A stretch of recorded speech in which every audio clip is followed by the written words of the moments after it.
Hello, my name is Sarah McCubbin, and today, as part of my series of things I wish I would have known, I want to share with you some of the things that I wish I would have known about youth sports. But before I begin, could I ask you to like and subscribe? It is the very best way you can help me as I share content with you. I would so appreciate it. All right.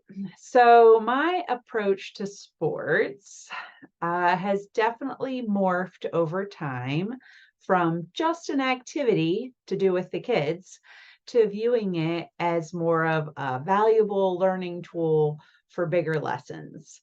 It started as something we just do, like we go to basketball practice, or we go to cross country practice, or we go to the football game, and now has become more of a place where we can learn all kinds of bigger life and social skills.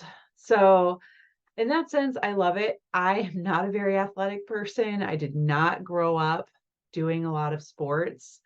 I think I tried playing volleyball in eighth grade, but that was it.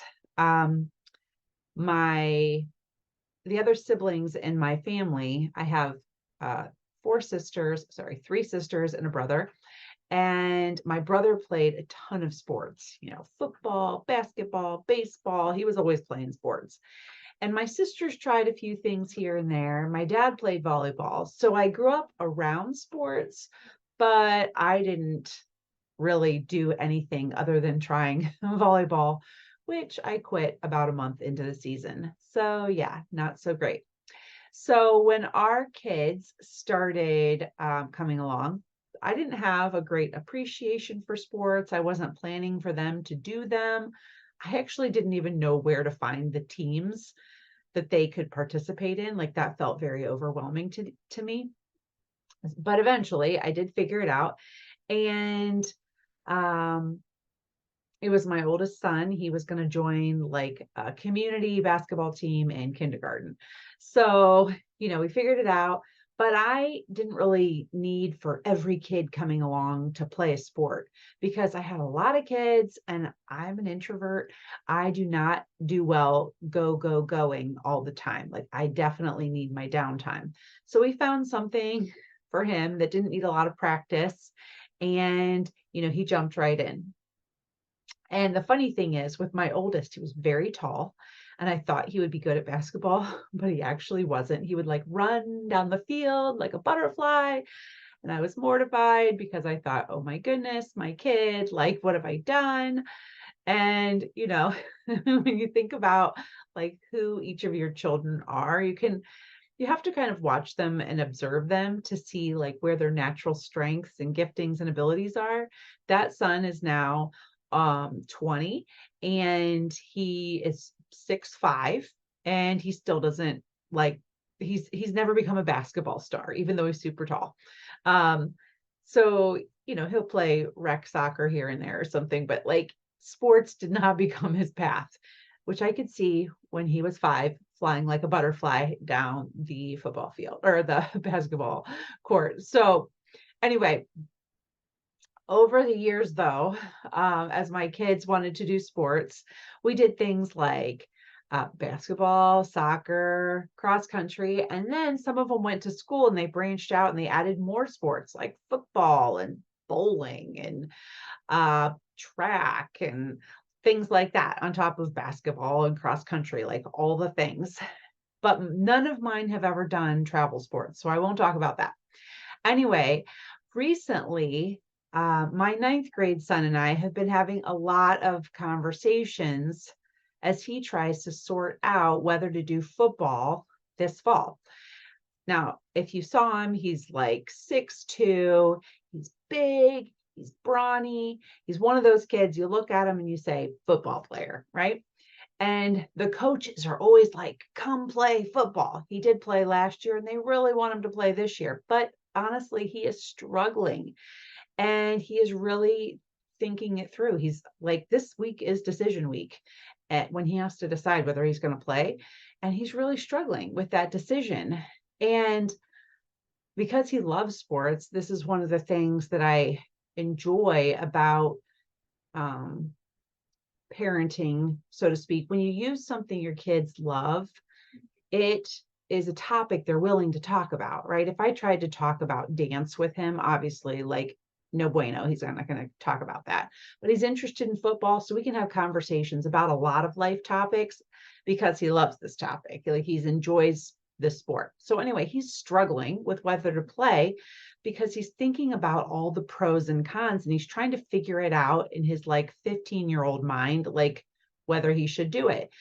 And the pros for him are that he loves football, his friends play football, he really likes the coach, and he's good at football. So it seems like, okay, probably he should do this. But on the other hand, he's wrestling it through and he's thinking, wait a minute, this sport is so time consuming, much more than some of the other sports. We live far away from the school. And if he chooses to play for 3.5 months, he is going to have zero free time because they have practice Monday to Friday. He would have a game on Saturday. And then on Sunday, he works. So he would have 3.5 months of no free time. And in his mind, he knows that that is not how he functions best, especially since he's doing a couple college prep classes, like an AP class and another hard one.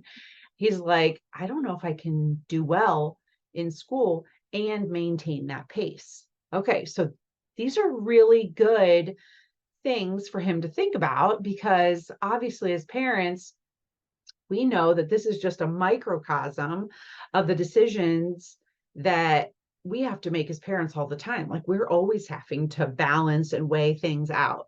And even though I don't like to see him struggle right now, it's really good because the conversations we're having are good. He's thinking about decisions from multiple angles. And I'm sure he'll be able to figure it out by the end of the week. But it's a good and a hard place to be at the same time.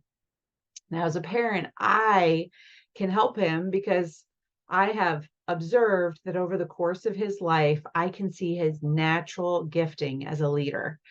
And he's very quiet. He's a quiet leader. People are always drawn to him, even though he is quiet and reserved.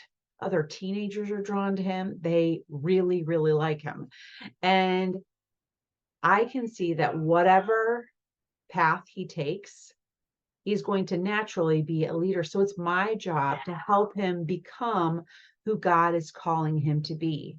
So our conversations about football often talk about topics related to identity and calling and really a bigger picture of life that extends way beyond ninth grade and way beyond football. All right. So there are definitely, in my opinion, some pros and cons to youth sports. If you've had kids in sports, I'm sure some of these will be things you can relate to. As I have had kids in sports, as a non-athletic person, I have seen some big values to it. For example, teams are a great way to make friends. When you are having multiple contacts with the same people every week, that is a great way to build friendship. Teams are a great way to teach you the value of working hard because you are part of something bigger than yourself. Sports keep kids active and, help them stay fit. And they can provide a great context for bigger life conversations, like I talked about. Now, as a parent, I have found that for me, teams are a great way for me to meet other parents, like to become friends with some of the other parents. Maybe not close friends, not best friends necessarily for me, but I've enjoyed the relationships and the friendships that I've met because when you, as the parent, are hanging out at these practices and games all the time, you also tend to meet the same people over and over, which is an opportunity to make friends. On the flip side, now, again, I'm not a naturally sporty person. So here's the flip side of sports for me. They can be so, so expensive, like the gear, the shoes, the special everything, the sports physicals, right? Like all the things. And if you have multiple kids in sports, oh my goodness, or if you have travel sports, that's even more. If you're paying for, special coaching, even more. So it can be a huge money pit if you let it. Um, Sports can be very time consuming, like my son who's wrestling through whether to do football because it's so time consuming. Can also be time consuming for the parents. Last year I had 4 kids playing different sports. I did not have an evening or a Saturday to myself the entire fall. So very time consuming. Another thing is not all coaches are great, right? Kids and teens can lose the enjoyment of the sport and feel a lot of pressure to perform. Oh, athletic activities can consume family free time. So, like, all the family's ever doing is like going to somebody's game or practice and just running kids here and there. And that can happen long past the point of kids even enjoying it because parents can kind of get sucked into the pressure for their kids to participate. And so parents are sometimes pushing their kids to do something, even though their kids no longer enjoy it. All right. So for me, one of the things that I realized is that the key to success in youth sports is to encourage kids to enjoy them. Like, they really need to enjoy what they're doing, that encourage the fitness and the friendship aspects of sports, right? So enjoyment, fitness, and friendship. And as our kids have participated in sports, we have had regular conversations to keep a pulse on how they're feeling about it, right? I usually like to know if they're on the fence for next year, but I would like to know it many months ahead of time, or even during the current season if they're like, I don't love this anymore. So we talk about, what are they learning? What are they enjoying or not enjoying? If the kid is not enjoying a sport right now while they're playing it, like, we really need to reevaluate that before we sign up again for next year. What lessons can they apply to their future? How do you deal with difficult people?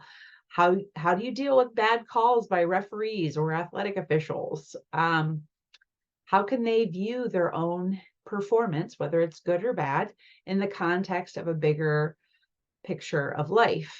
And how can they encourage their teammates? Like, there's tons more talking points, but we're always talking about these things because they outlast, all of these things outlast the actual athletic moment, right? Playing football in 8th grade, great, but like, the lessons that we're learning can carry on through the rest of life if we really talk about them right now.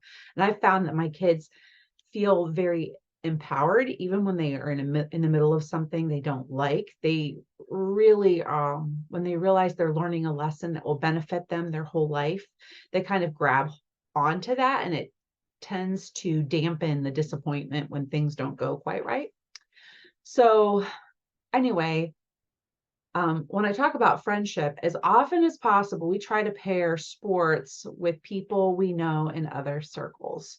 So this was not something I knew at the beginning. I didn't really realize this at the beginning of my parenting journey. And so I didn't really prioritize it, but I definitely do now, that if you can crisscross your kids' activities with seeing people from multiple different activities. So maybe they play sports with somebody they go to school with, or maybe they play sports with somebody they go to church with, or that they do another activity with. That is going to result in more friendships than if they are just seeing them at the sport, right? If you can crisscross their activities with people from different circles, that increases the possibility of friendship even more. So again, that's a top priority in this whole experience. If you're prioritizing all this time, getting good friends out of it should be a goal. All right, now some of my kids are very athletic, like my son, and some are less athletic. But in both cases, whether they're very athletic or not, we want them to enjoy what they're doing. There is well, almost nothing worse than taking a little kid to practice or a game and having them cry and beg you not to play and you demanding that they do. So, yeah, I did that.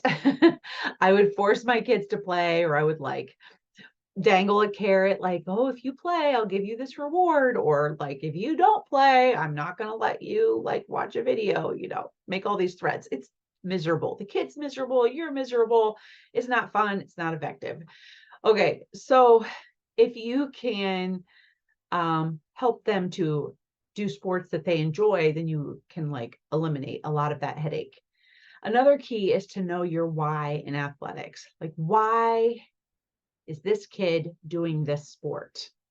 And maybe for you as a parent also, why are you prioritizing the athletics that you're prioritizing? Because there are some people that I know that spend a lot of time, money, resources, like maybe disproportionate to others. And it's like, why are they doing that? What is their why? I'm not saying it's bad. I'm just saying it's important to know your own why. So I believe that the why for the sport should be the kid's why. For example, my kids that are less athletic tend to enjoy sports that are more social and more individual.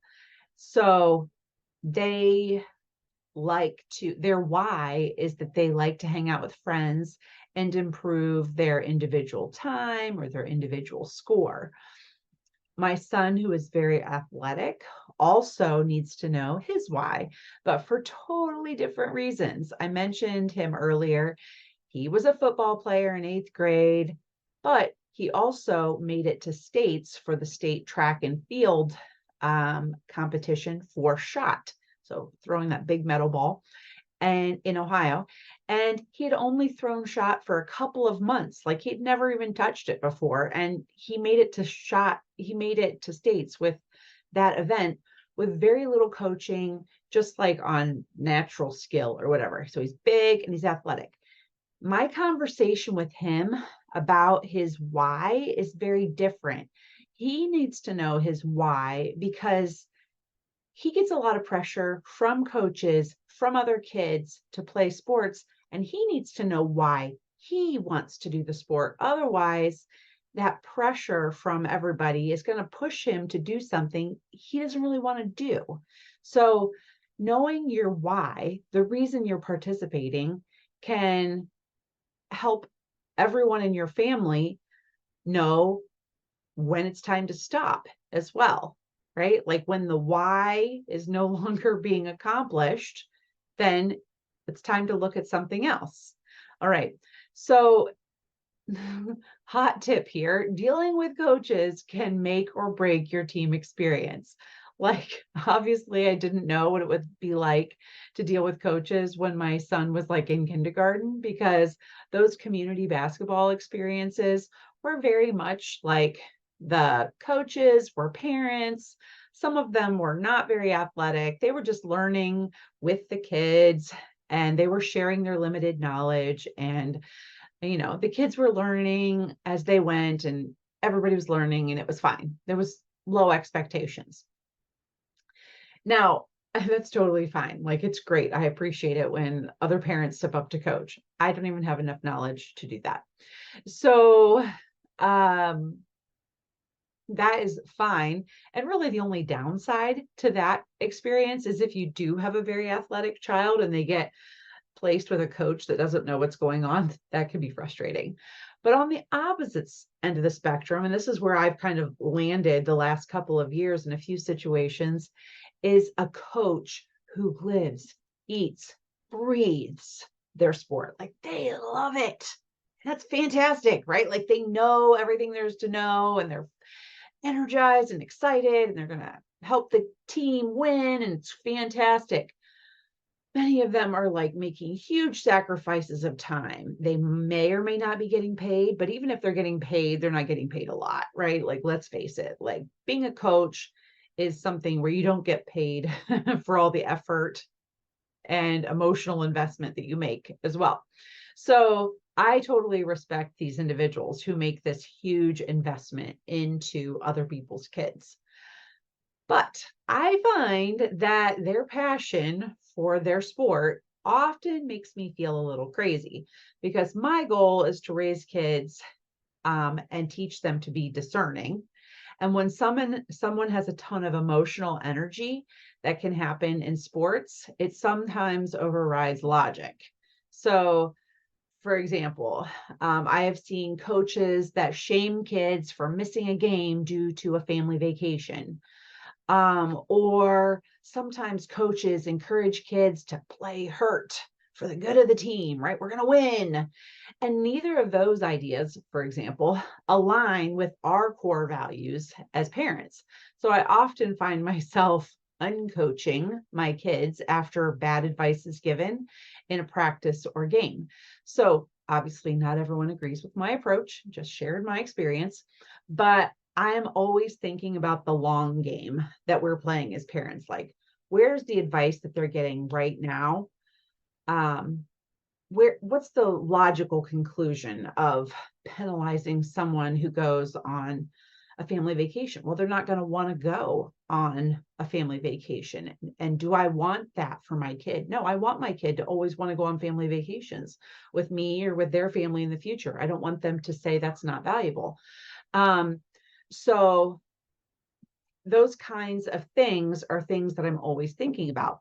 So I will never be the person who just like carte blanche says, follow the leader without using your discernment. I always want them to be thinking through the bigger issues at hand. Now, aside from everything I've just said, I think like the top thing that I've learned with coaches and with kids and other parents, like just all the sporting experiences, I think that the top value or top key or whatever is communication, like lots and lots of communication. Because in sports, for the parents, the coaches, and the kids, there's so much that needs to be communicated because here you're bringing together all these people who have all these different expectations and skills and budgets and free time. Like you've got everybody's different. And so that can mean coaches communicating expectations and team happenings and players communicating when something isn't working or when they're really struggling. Or maybe it means parents learning how to be calm and respectful advocates for their children when they're communicating with the coaches, and also remembering to communicate attendance and other issues. So the communication is like huge, right? It's very varied. And if you've done enough sports, you'll be in some teams where you're like, wow, I always knew what's going on. And other times you're like, what time is the game? Wait, I thought it was a different time. Wait, it changed, and you'll never know what's going on, and you feel crazy the entire season. So I have found that sports for our family have always been most enjoyable when we have communicated with the coaches, especially well, obviously like the basics of like when's practice and when's the game. But beyond that, I think it has been most beneficial when we talk about outlier facts in our situation. For example, our family has 9 kids. So like there's sometimes where like my kids can't go to something because I am only human and I can't be in 2 places or 3 places at once. So there have been things my kids couldn't do because our unique situation, most people don't have 9 kids. So our unique situation has made it so that I couldn't get them to all the places at once. And like I communicate that with the coaches and they know. And you know what? Once they know, they're usually at least mostly okay with it. At least they don't take it out on the kids, right? And honestly, if the communication isn't happening, it might be an area for parents to step up and volunteer because sometimes coaches are super busy and have full schedules.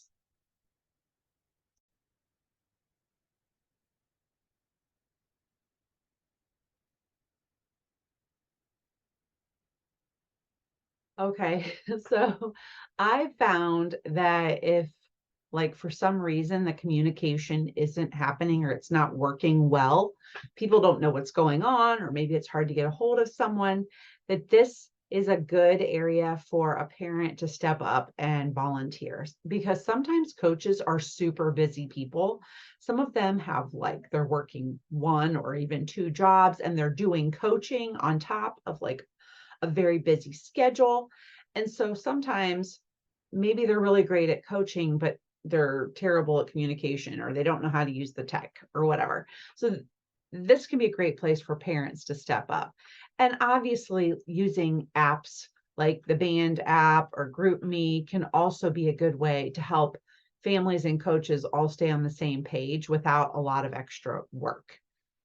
Um, I have found that you can't really over communicate. Like if it's something really super important, say it like 3 times and maybe people will hear it once. Like you can't really overdo communication. And communicate expectations and communicate when you can't meet expectations and communicate when you'll miss a practice or a game. Communicate when you don't have a ride or when there's a problem, and also communicate appreciation.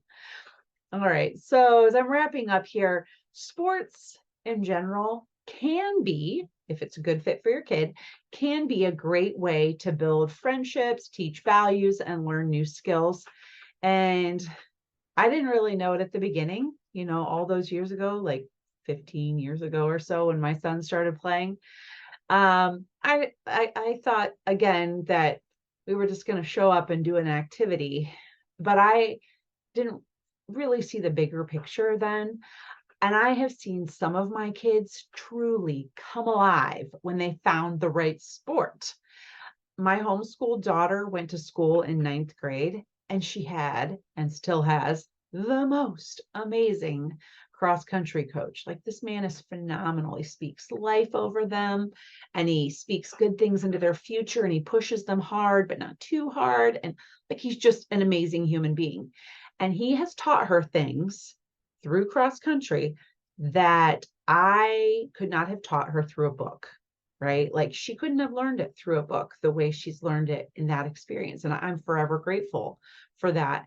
And other kids have found friends, and some have learned how to push through their mental blocks where, maybe quitting like me, where they wanted to quit, but they didn't because they pushed through and they overcame. So I think when you approach sports as a valuable tool for learning bigger lessons, like you can't lose. That's for sure. You can't lose if you approach it that way. You're going to get the maximum value out of the experience if you do that. And when your kids aren't on the best team, or if they lose a lot of games, they will still win because of valuable life lessons. Like you're able to talk about the bigger picture, the bigger lessons they're learning.